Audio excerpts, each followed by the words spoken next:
பாவக்காயை இப்படி பொடி பொடியை கட் பண்ணிக்காங்க. எண்ணெய் ஊற்றி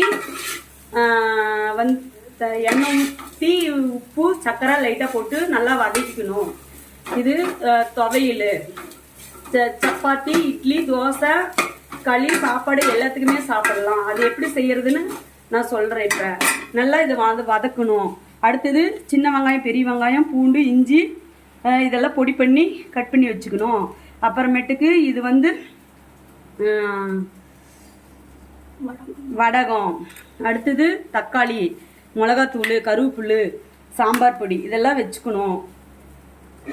இப்போ நான் செய்யறதை இது இப்போ காமிக்கிறேன் எப்படின்னு. அடுத்த வீடியோவில் பார்க்கலாம். இப்போ எண்ணெய் ஊற்றியாச்சு. அதுக்கு எப்படின்னு செய்முறை இப்போ பாருங்கள். வெந்தயம், பெருவெங்காயம், கடுகு, கடலைப்பருப்பு, உளுத்தம்பருப்பு.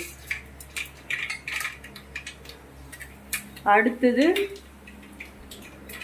கருவேப்பிலை, கொத்தமல்லி. அடுத்தது இஞ்சி பூண்டு பேஸ்ட்டு. அடுத்தது வடகம். அடுத்தது வெங்காயம் ஒரு கிண்டி விட்டுக்கணும் இந்த மாரி.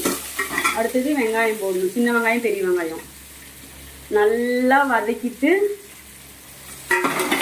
நல்லா வதக்கி விடணும். வெங்காயம் நல்லா வதங்கின உடனே தக்காளி போடணும்.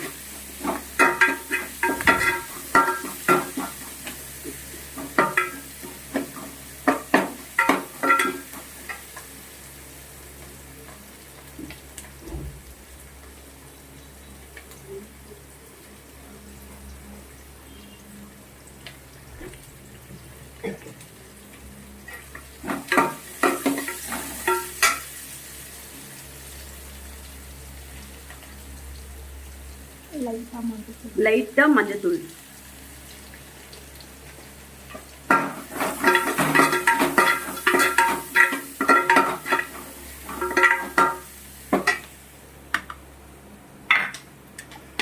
அடுத்தது தக்காளி.